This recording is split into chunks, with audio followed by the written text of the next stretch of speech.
Guys আজকে প্রায় 150 বছর পর স্কুল গিয়েছে আমার সাথে এমন এমন কেস ঘটবে আমি তো ভাবতেই পারিনি।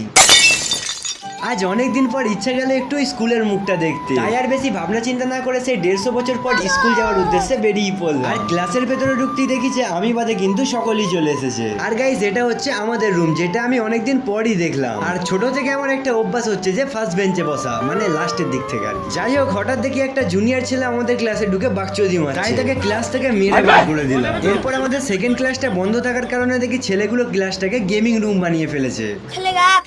আমি ফালতু বসে থাকার কারণে স্কুলের মধ্যেই বানিয়ে ফেললাম একটা মাদক দ্রব্য। গাইজ এটা আমরা কি বানিয়েছি তোমরা যদি জেনে থাকো কমেন্টে আমাকে অবশ্যই বলে যেও। এরপর কোনো কারণ ছাড়াই দেখি দুটো ছেলে হঠাৎ করে মারপিট লেগে গেছে।